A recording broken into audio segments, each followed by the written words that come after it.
are his daughters. They're 4 and 5. He has 4 altogether. So he has Jordan here, she's 13, and then the 4 and the 5-year-old. And then he has an older daughter next to him. Where's Mama at? No, she's not. When we start, I'm gonna start off by saying my name. This is not my first one in my position in my organization, and just go from there.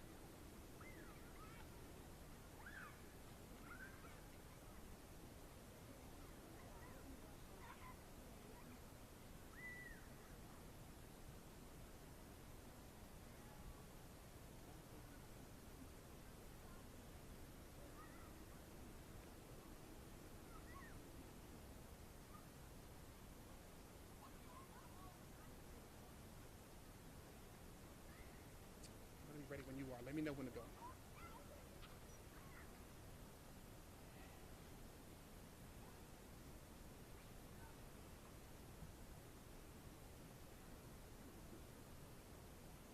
Y'all ready for me? My name is Pastor Carl Soto.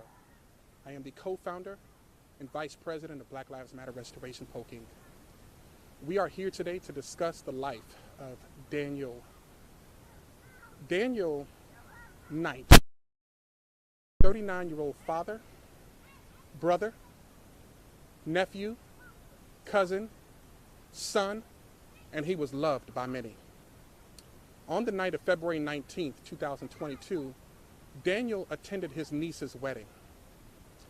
He attended their reception that was being held in Winter Park.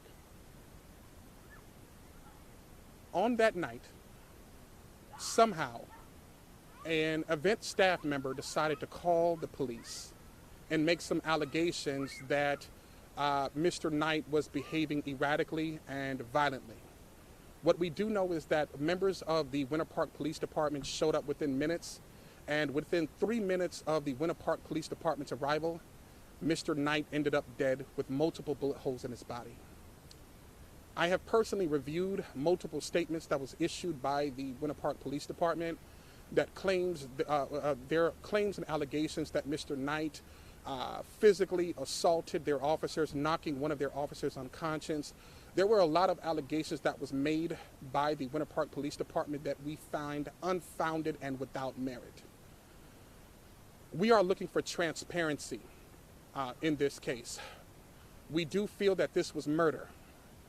The police chief has made a statement, made a lot of allegations, and he made a lot of allegations without video proof. When we asked the Winter Park Police Department for their body cams that their officers wear, the police chief responded by saying that their body cameras were inoperable on the night Mr. Knight ended up dead. We find that highly suspicious. We also find that the actions of the officers that responded, we find those actions to be unjustified. We do believe this is murder. Because we have questions with the credibility of the FDLE and the supporting law enforcement agencies that are currently investigating this case, we are asking that the DOJ and the FBI take over this case and conduct their own thorough investigation. We do not trust the credibility of the Winter Park Police Department or the Winter Park Police Chief. We do find, again, that 99% of his allegations are unfounded and without merit. Behind me is his family, his mother, his sister, his fiance, his family, and friends. Witnesses that were there on the night that he was killed. And all of them have one thing in common. They are refuting all of the allegations that were made by the Winter Park Police Department that claims that Mr. Knight was violently or knocked an officer unconscious. We were able to find evidence that there's no evidence to support those claims. And again, a lot of these statements that were made by the Winter Park Police Department does not add up. So now we are standing, Black Lives Matter Restoration Polk Inc. is going to be teaming up with multiple organizations, and we're going to be standing with the family as they fight for answers and justice. And again, we are urging the Department of Justice and the FBI to immediately take over the case and investigate, because we do believe they're going to find wrongdoing with the officers that responded on the night of February 19th, 2022. Mr. Knight should not be in a body bag right now. He should not have 6 bullet holes in his body. He was unarmed. They knew that when they approached the scene. They made a statement that the police department made a statement that they made multiple attempts to de-escalate the situation before the officers allegedly were in fear for their lives, giving them the only option to allegedly resort to deadly force. They were only there for 3 minutes. 120 seconds is not enough time to de-escalate anything. Also, there's been many reports that was issued by the police department that stated that Mr. Knight assaulted his mother, which is why they responded. They have also made allegations that his mother was left with multiple bruises across her neck and face, and her head was shoved against the wall, and all of these unfounded, without baseless claims. The mother is here, and she's going to talk about who her son was. We are able to confirm with testimony that the allegations made about Mr. Knight being violent prior to the police arriving is definitely not true and unfounded. And again, we find the actions of the Winter Park Police Department unjustifiable. We are demanding criminal charges on each and every officer that took place, that was present, that did nothing to stop the sergeant who drew his weapon to fire multiple rounds in the direction of Mr. Knight. There was no reason that the officer had any reason or suspicion to fear for his life, and there's no evidence that supports their claims that Mr. Knight knocked an officer unconscious.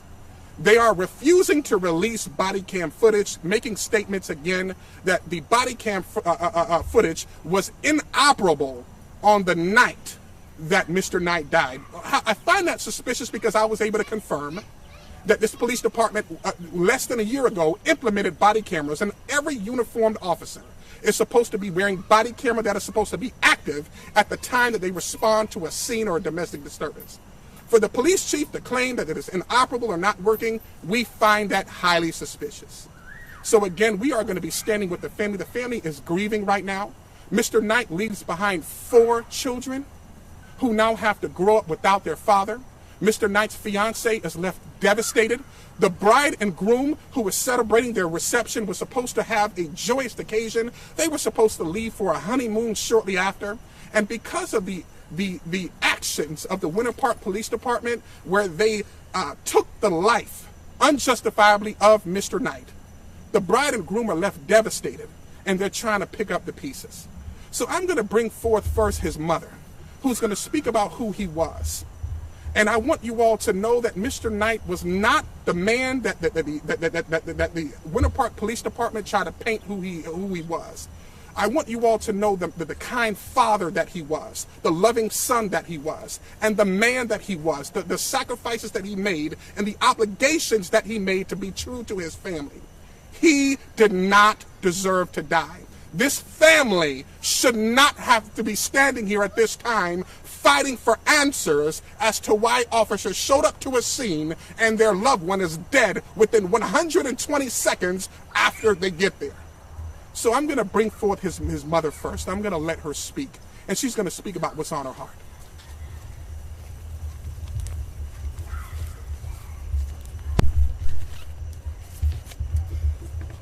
Hello, my son didn't deserve that. He didn't deserve to be killed that way. I don't understand. He was such a loving man. And he didn't do nothing to me. I asked him to sit me down because my feet was hurting, and that's why he hugged me to sit me down. He didn't do nothing to me. I don't have any bruises. I don't have any scratches. He didn't touch me. My son didn't touch no one that night. He was celebrating his niece's marriage and enjoying himself. He works 16 hours a day, almost 6 days a week, just to care for his family. He comes out here and helps us a lot of times. He is a gentle guy. His sisters, his nieces and nephews, they all know that he is a gentle guy. And there's no one to go fishing with his nieces and nephews anymore. He was my last son. He didn't deserve that. His children don't deserve that. I want answers, and I want them prosecuted. This is not fair. This is not fair. Literally stand in front of a police officer and get shot. You have nothing in your hand and you get shot all those multiple times. It's not fair. I don't know. Do we live in America or not?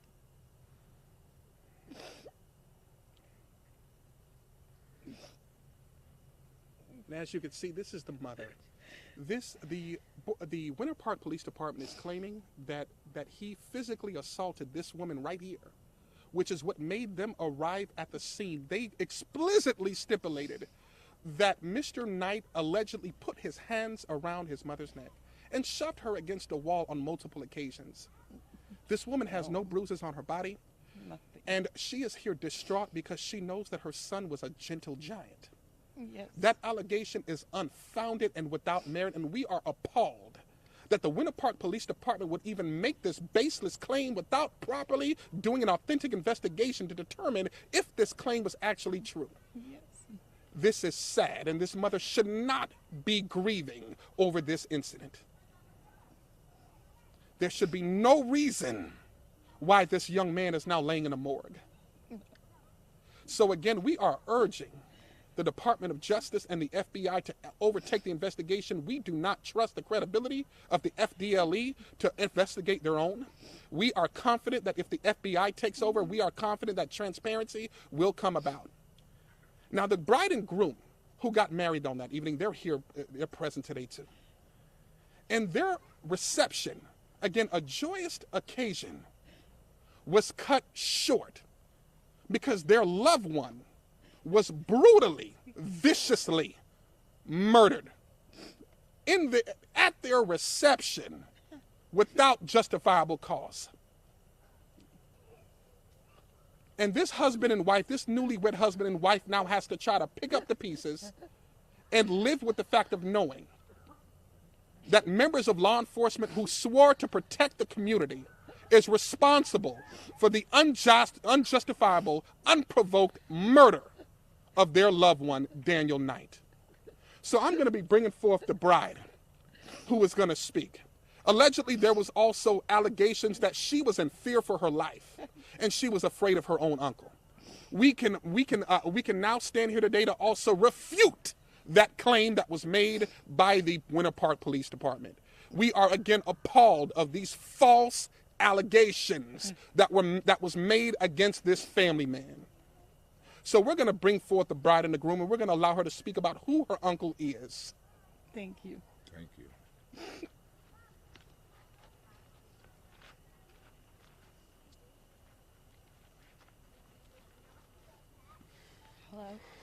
Hello.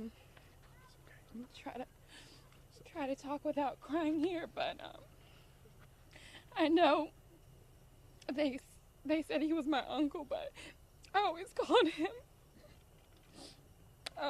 him my brother because when I was growing up, he was always there with me.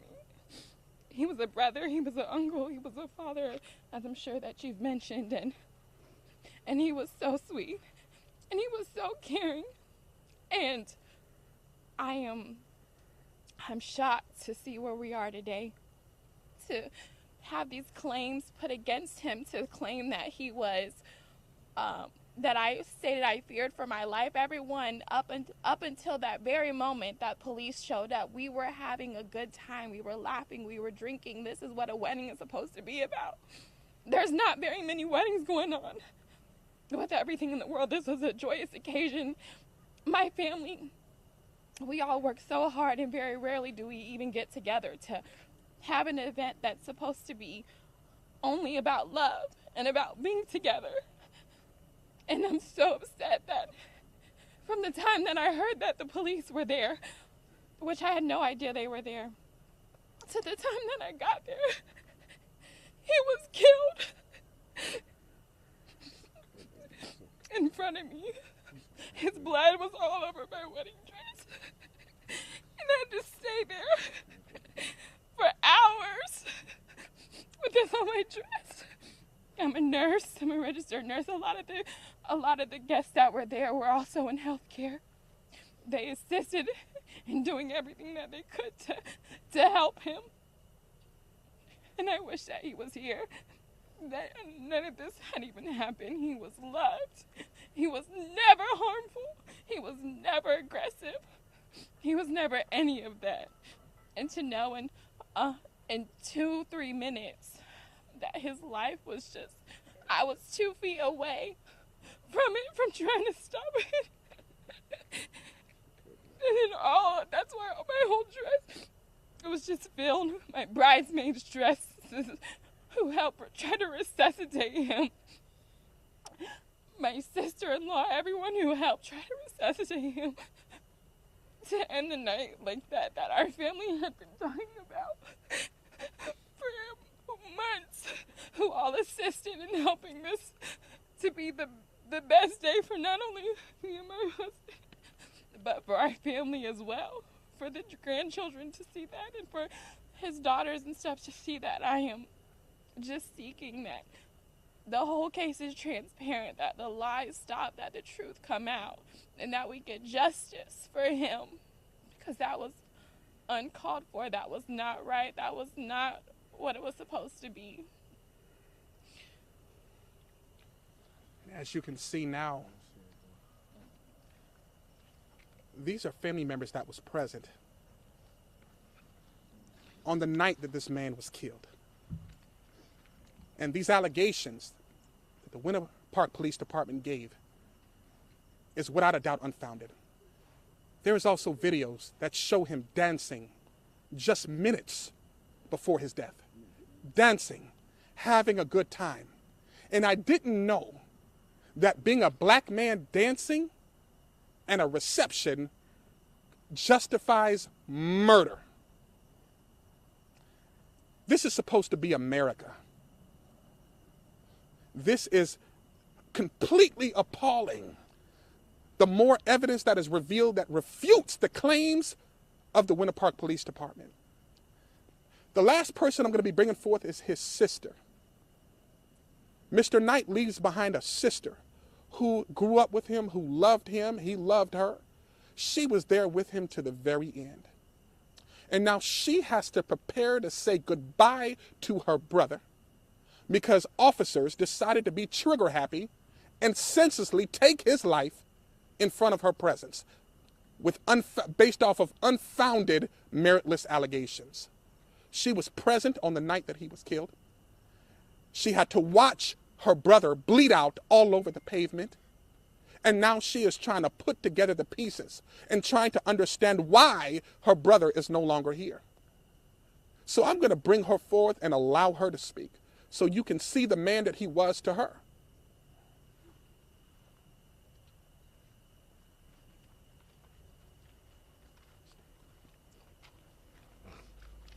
Hi, my name is Trina Knight. I'm Danny Knight's sister. I was with him when this happened, when the police ran up there, and they didn't ask me any questions. They didn't ask, is this person harming anybody? Did this person do anything illegal? They just ran up there and immediately started grabbing and snatching. I told them, I said, they were so aggressive. I said, he doesn't, like, I didn't understand where the aggression was coming from. I'm like, he doesn't have any weapons on him. He's unarmed. It was completely uncalled for. They were yelling and screaming. They told me to back up, get away, get away, get away. And right when they did that, within seconds, I watched them unload their gun on my brother's chest. Boom, boom, boom, boom, boom, boom, boom, boom, boom, boom, boom. And I thought those were rubber bullets or beanbags, tasers, like maybe tasers come out like that. I couldn't believe that those were real bullets that they just fired into this unarmed man. I couldn't even believe it. His only crime that night was having a good time and being so happy for his niece and his new nephew. He barely ever gets to come out. And as a matter of fact, he even said to my daughter, a week before this happened, he said, Nisha, do you think you can move your wedding to Sunday? I actually have a birthday party to go to on Saturday. Like, he was a playful, fun guy who always made us laugh. He loved beyond measure. He was so good to his family every single day. That's all he did every single day was work, come home, take care of his girls. I don't even know what they're going to do without him. I don't even know what they're going to do without him. His wife is in nursing school. She's doing residency. He was the sole breadwinner for his family. I have no idea how they're even going to go on, honestly. And his daughters have had him every single day of their life since they were born. And now they have to wake up every single morning and wonder, where is daddy? I want the police department to tell the truth. Stop saying things that are not true. Stop making lies up about this good man who did nothing wrong. They need to do an investigation properly. And we demand that these officers be arrested and charged with murder.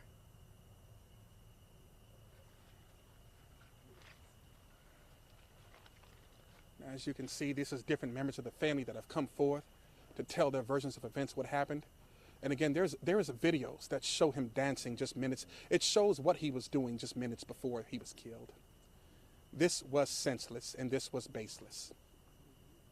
And now we're going to be standing, Black Lives Matter Restoration Polk, Inc., along with the Poor Minority Justice Association, led by Dr. Clayton Coward, is going to be standing with the family as they fight for justice and seek transparency.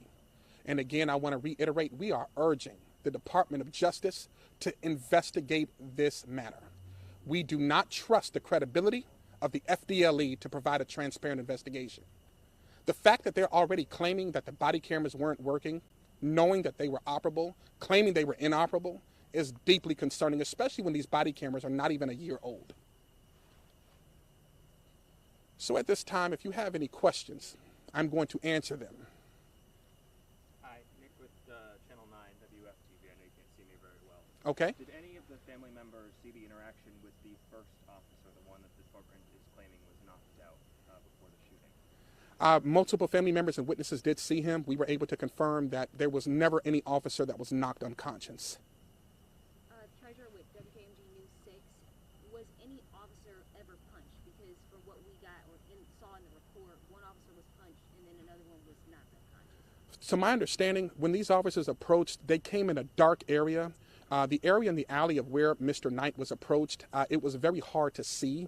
It was an alleyway that led to the parking lot. He was actually getting ready to temporarily leave to go to his car when he was approached by officers. To my understanding, this encounter happened so fast that what actually did happen, what we do know is that these officers are the ones who came with the violent encounter trying to apprehend or take down Mr. Knight, and we don't know why. Now, as far as Mr. Knight, family members are claiming that it was so dark that they weren't even able to recognize that those were police officers. They never announced themselves. And they came so fast that it was very little time for Daniel to properly react. And I don't know about you, but if someone grabs me in a dark area, my natural reaction is going to be to defend myself, to figure out who is grabbing me and what is it about, especially when it's off guard and so sudden. What I can say is that there may be some truth to some kind of physical scuffle. What I don't understand is why these officers did not announce themselves in a dark area. And why are they making this claim that their officer was knocked unconscious when there is video evidence and testimony to show that this officer never ever hit the floor, nor was he ever unconscious? And then question, we've heard the 911 call. Any idea why this person, maybe a staff member at the Winter Park Event Center, called saying that presumably Daniel Knight was yelling, irate, and beating people up? Yeah, we listened to that 911 call. We are in the process of trying to locate this woman who made this call. All of the witnesses that I spoke to indicated that Daniel was not doing anything of that sort. In fact, there were a lot of people that were there having a good time. And the video shows, again, this video speaks for itself. It shows him dancing with children, his mother, different people. We don't understand why she would do that. Now, I did get a report, and I'm in the process of trying to confirm that, but there is a report that this woman may have had a disagreement with one or two of the patrons that were there at the reception, and that may have pissed her off to the point where she felt she needed to call 911. As of right now, we can say that her allegations are definitely baseless and meritless, and there was never any proof to it. She specifically said in the video, describing his mother, and even quoted saying, "I think that's his mother," and he's shoving her against the wall. And just for clarification, you said that when police met with Daniel, was this a dark alleyway? You said he was going to his car? It was on the side of the building, and apparently where the area was, it was extremely dark. There was not a lot of lighting, and it would be very difficult to make out individuals' faces or who they are, especially if they don't announce themselves. Pastor Soto, maybe Patricia can clear this up. Can you come up and kind of show us how you were helping your son, and how in the world could this lady say that he was attacking you? But maybe you can show us, how is your son handling you? My son just put his arm around my top end and helped me sit down because my feet was hurting and I'm diabetic, and so he knows to look out for me and help me. So he knew when I told him I couldn't stand up anymore, he just put his arm around me and sat me down on a chair. He didn't touch, I have nothing, no bruises, no scratches, nothing on me. Did police ever come to you and ask you what happened? Not at all. No, they did not. They never saw me. They never They even don't know approached what the I look bride. like. They never approached the bride or the groom, and they made a Either. statement that the bride was allegedly the bride was in fear for her life. How can they make this statement if they never approached her? Yeah. Have they asked you for a statement? No. So No. when the lady Come forward. called 911, Come forward. They have not asked me for no statement. Even in the hospital, before I even found out my son was dead, they didn't ask me for no statement. So for the lady who called 911, did she? The events manager. Do we even know if she was talking about your son? Do the cops even know if it was your son she was talking about? Do they know who she was? There were a lot of people wearing the clothing that he was wearing. Now, it does appear she was describing him, but you know, the videos that we're going to be releasing to you, you're going to see that everybody was wearing similar colors. It would have been very difficult to really make out who exactly they were referring to. And again, 3 minutes. Was there anyone there that was belligerent at all? Was who? They're asking, was anyone there that was belligerent? There was Everybody. there was Yeah, there was a lot of people who was drinking. Everybody was having a good time. Dancing. Nobody was, not one person was being belligerent though. police have said that Mr. Knight was tased and that both officers were knocked to the ground. Can you clarify? We're in the process of trying to seek transparency on that, but again, 3 minutes is awfully quick for all of this to happen. But you know, when police make these allegations, and again, when a department has body cameras provide transparency. Typically, when a situation like this, there's typically her side, his side, and the truth. The good thing with body cameras and such thing called camera visibility, it provides 100% transparency. There is no way of getting around that unless it's altered or tampered. And to my knowledge, it's very difficult for law enforcement to tamper with it. And if it was, a trained eye would be able to detect that it was tampered with. For them to not refuse to release this, and I was even informed that different outlets, news media outlets, requested it, and they're getting the runaround so far of obtaining it. And this chief explicitly stipulated that the cameras were inoperable on 3 officers on the night Mr. Knight was killed. So when you make these claims, when an officer is making a claim and saying that an alleged suspect knocked one of my officers unconscious, we tased him, we did everything we could, usually that takes several minutes, and there's going to be a trail of evidence to prove it. And if their body cameras were working like they were supposed to, because Winter Park Police Department has body cameras, that video footage would show it. Can someone who saw it describe the interactions between Mr. Knight and the officers? Like, just tell us, we've heard from police. It just happened to My daughter. Just say it was He quick. saw it too. What happened was, after he was tased, he stumbled, and the officer went around the corner. He was not on top of the officer. I even asked the other officer if he was okay. He said, "I'm fine." And that's when I heard shots fired. There was another guy that seen it, And I also seen when I seen him walk away and fall face first to the ground, I knew it was over. I walked by him screaming, and I seen the blood pouring from up under him. And that's what happened. He murdered my friend. So I don't know what allegations they're trying to get, but he murdered my friend.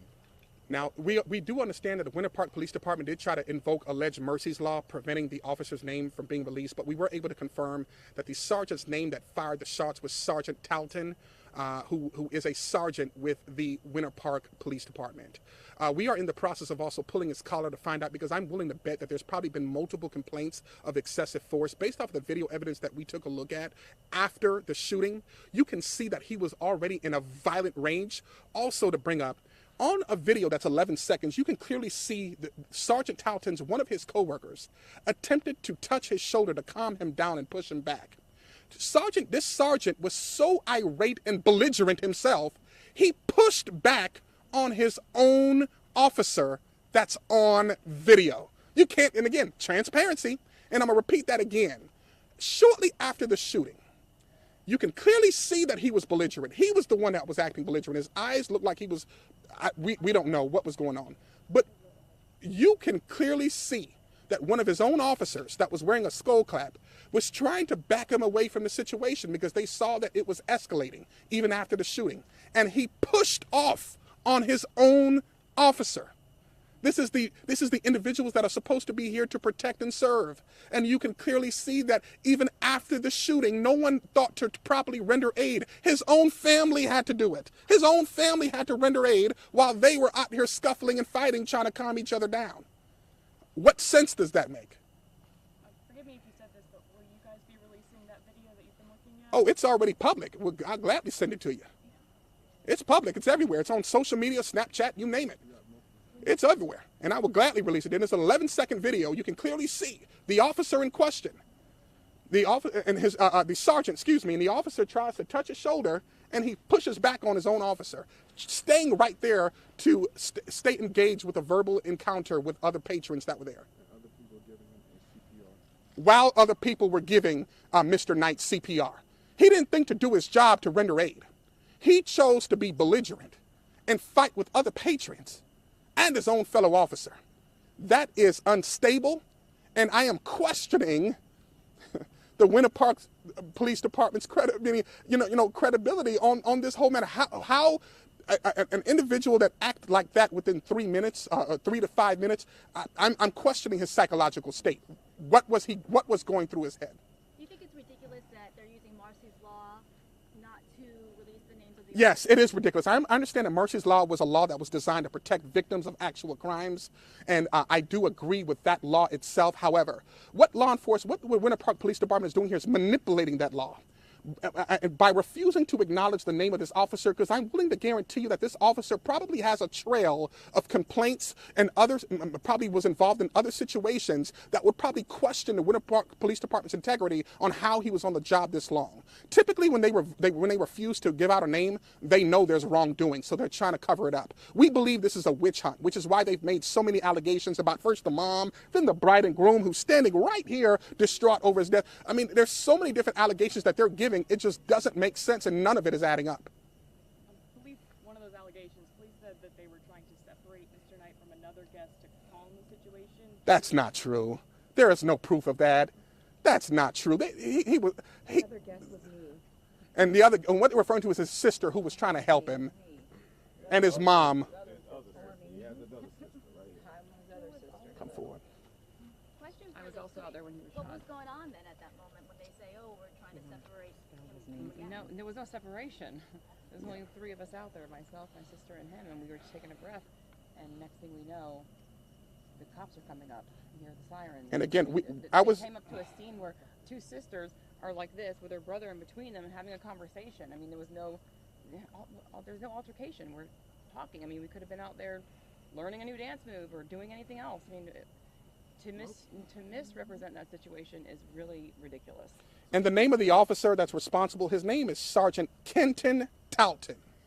Kenton Talton, and we are going to be having his file pulled. We're going to be making a formal public records request to find out how many complaints of excessive force that this officer has. That 911 call sort of energized in a way. Yes, I am. Yes, This whole situation was wrong all the way around. But that 911 call made by the event staff employee did in fact escalate the situation to beyond what it brought it to a situation that should have never have happened. And we are trying to find out why would she make these baseless claims without actually verifying that whatever she was reporting was true. We still don't know why she did this because no one was ever approached. I'd also found out that at this particular venue, there is a contract that's supposed to be signed between individuals planning the event and the particular venue. And a part of a stipulation of that contract explicitly stipulates that if an employee or an event staff employee does find any disturbance that has taken place during the time of the reception, that they are to notify the bride and groom prior to calling any law enforcement. The bride and groom have already informed me they have never received any information from any event staff employee prior to the police arriving that there was a situation that was getting out of control. They had no idea of it, to my knowledge. Actually speak about that. The events manager that was called, Alexandra Pate, her and I have spoken for many months. Her with my wedding planner, we have correspondence on personal text messages, very on a personal level. So excited for this event. That is why it is just so bizarre that if anything was happening, why would she not come to me, who she has met more than 10 times, who we call each other, who we work with? Why she wouldn't call me? Why she wouldn't call my husband? Why she wouldn't tell my mother or my aunt, who she has also met? That's just another layer of just confusion. We have no idea. Even the 911 operator thought she was doing too much. She said within 15 seconds of the call, "Okay, ma'am, you're doing too much right now." I don't know if they just wanted to go home early and end the party. Could you recognize the voice then of that? Yes, okay. That was her. And as you can see, there's... What were you thinking when you heard the call and heard how, because she sounded like she was in fear for her life. But we cried. I mean, that's all that we have been doing is crying. Have you spoken to that events manager since and asked her? I have messaged her. I asked her why did she call the police, and she has not messaged me back. That's the only attempt of communication that I've had with her, although I'm holding back my restraint to really say more, to be honest. So as you can see, the family's in the process of trying to get transparency. There's a lot of things that just not add up between the event staff employee that made the call to the way that the officers responded. All we know is that within 3 minutes, Mr. Knight was dead. And the police department is claiming that they made multiple attempts to de-escalate. 3 minutes is not enough time to do anything. We do not find that allegation to be true. And again, a lot of this is without merit. So again, we're going to be standing with the family as they continue to fight for justice. We are confident that there was wrongdoing by the police department, and we are demanding accountability, transparency, and at the conclusion, we are going to be demanding criminal charges brought against the officer who shot the weapon, and any other officer who had the opportunity to stop his fellow officer from doing so, but chose not to do so. What about the person who made the call? This has happened multiple times in the New York situation. A lady called, made a false allegation. What about the woman who made the We're also, because we know that her claims were meritless, we're in the process of helping the family seek, get legal representation so they could take legal action against her and the venue, because this should not have happened. Are you going to be hiring attorney Ben Crump? I heard something about that. We are in the process of getting an attorney to sign legal representation. As of right now, an attorney has not done so yet. We are confident that the attorney that was contacted will take the case, but until there is a legal representation, a retainer agreement signed, I cannot speak for the law firm acknowledging or 100% confirming. But the law firm that was contacted, we are confident in that law firm's ability to seek transparency. This particular attorney is probably one of the best in the country that is known for bringing accountability and justice to families. So we are going to let that firm conduct their do their process and procedures and conduct their own investigation to verify that they are able to actually take this case. This particular attorney has been all across the country fighting for justice for multiple families, and hats off to him. He is one of the best to do it, and I commend him for his efforts and his hard work, and we are confident that he will respond with the family accordingly. Can I get the spelling of that officer's name? Yes, last name is Talton, Talton, and he's a sergeant. Can we have everybody say their names that spoke here? Yes. Spell 'em, please. We'll go first with the mom since she spoke first. I'm Patricia You gotta Keeby. speak here into the mic. I'm Patricia Keeby. I'm his mother. Can you spell your last name, ma'am? K-E-E, B as in boy, Y. Everyone else too, please. Yes. Go ahead. Janisha, Janisha. Last name is Knight, but I'll be changing it to Paul here in the How would you prefer it to be? Paul. P-A-U-L. Paul.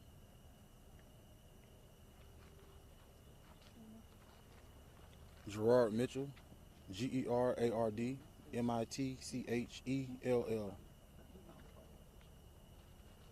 You're a friend, right? Yes, I'm a childhood friend. Trina, Trina, Knight, same as Daniel. I'm Janelle Smith, or Janelle Knight Smith. I'm his other sister, Jennel, Smith, Smith. You have mine already, correct? Can you say it for me too, please? Yes. Pastor Carl, C as in Charlie, A as in Alpha, R as in Randolph, L as in like Soto, S-O-T-O. Pastor Carl Soto. My organization is Black Lives Matter, Restoration Polk, Inc. Thank you. Okay. Thank you, folks. Great job. Okay.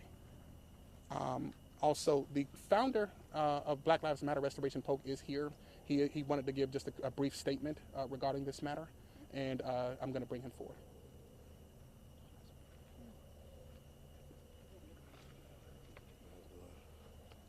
How you guys doing?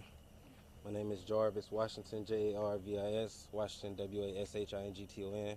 I'm the founder and president of Black Lives Matter Restoration Polk, Inc.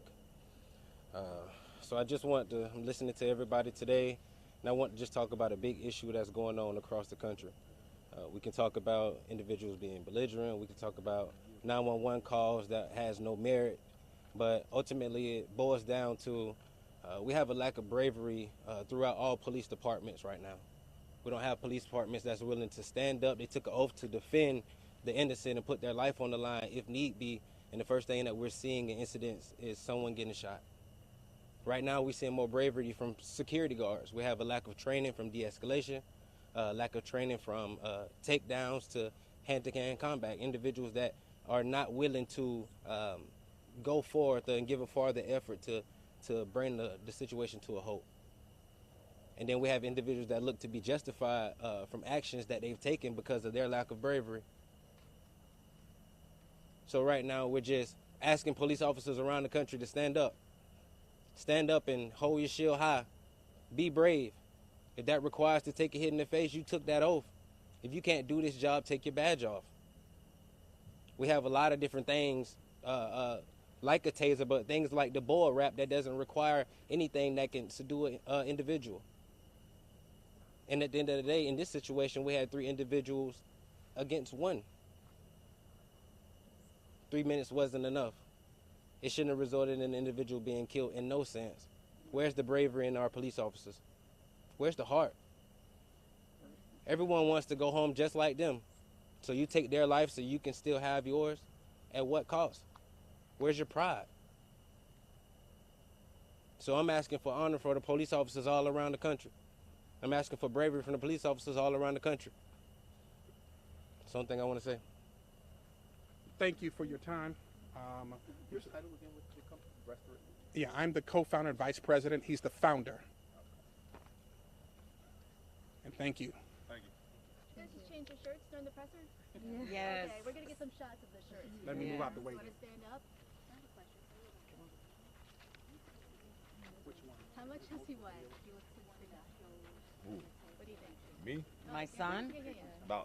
about 250. He's big, like his dad. That's why I feel like what you just said was really meaningful and really touched the heart. Because my brother was a big guy. You know, he was a big guy, and he put his arms out. He was like the Hulk. And so coming up on a scene like that, I feel like just because maybe because he was big, they didn't want to do anything else other than take him down. And I. Is the one who did most of it. little big teddy bear. He's very You think that's right? Anything gentle brought and up? kind. We have all daughters, you know, you can't be a And if you don't have monster them, with make sure you have daughters like email that. contact number so I can get it to you. I mean, it's just not fair that now I have to raise my children without their father for nothing. For 3 minutes of, you know, this officer could have chose to do something different. He could have actually tried to de-escalate the situation. He could have backed away. He could have called for somebody to come. Like, He could have come up and asked if there was a problem. Right. They We never were- even asked we were if the there only was. 3 out there. They didn't even ask us any questions. They didn't ask us Did nothing. he do anything wrong? Is there any problems? Do you need our help? No, and then as soon as they started coming closer and closer, you're like, he's unarmed. And I'm like, he has PTSD. What do you... PTSD from what? Sorry. My son has PTSD. Was he in the army? No, no. He was incarcerated while he was a young kid. Who's already a victim of police brutality. He was beat up as a juvenile by the police. Yes. When did that happen? When he was 60. Many years ago. Long time Many ago. years ago. He's been a model citizen ever since. Paid For taxes, 15 years, he has. worked, didn't hang out, took care of his kids. Did that happen here? No, Winter Park. No. The police, Polk County. Oh, yeah, Polk County. Yeah, like, It doesn't matter. It doesn't matter. I mean, everybody has a past, you know, like, he was a Yeah, he child. was a You can't kid. just You can that was not the change. man he was now. You can't look at what he did 25, 30 years ago and you know, judge him off of that now. you You have know, to judge in the you present, can't do that not the with past. anybody. So he has 4 kids. He does. How 4 old are they? daughters. 4, 5, 14, and 19. Yes. What did he do with them? What do you like doing? Spending time with them. Fishing, bowling, jumping on the trampoline. I mean, He did fighting. everything with them. He Running thought them out they were here all to the ranch boys, with so he animals. fought with them, like play fighting. They thought they were ninjas, the 4 and 5-year-old. I mean, just everything. He did everything. That was his together. whole life, every day, just taking care of his daughters and going to work every single day. That's all he. And you worked at Mosaic, right? Yes. Long time there? Yeah. Yes. And he picked up extra shifts all the time. So if there was ever an Probably extra about shift, 7 years, right? I believe it was 5 years. 5 4 or years. 5 years. I was upset with him because he said he had to work the next day. I was like, no. He's like, but I'm still gonna have a good time at your wedding. That's not gonna stop me. And Yeah, that was the plan for him to go back to work that Sunday night. Yeah. Okay. You guys good? Yeah. Okay. thank you guys so much. Thank you. for doing this. Trisha, Valerie. oh, I'm so sorry. That's fine. Hey, which one is the one Oh. I'm vaccinated. Yeah. She's fine. All right. So thank They you. just need an agreement to say Thank you so much. you give them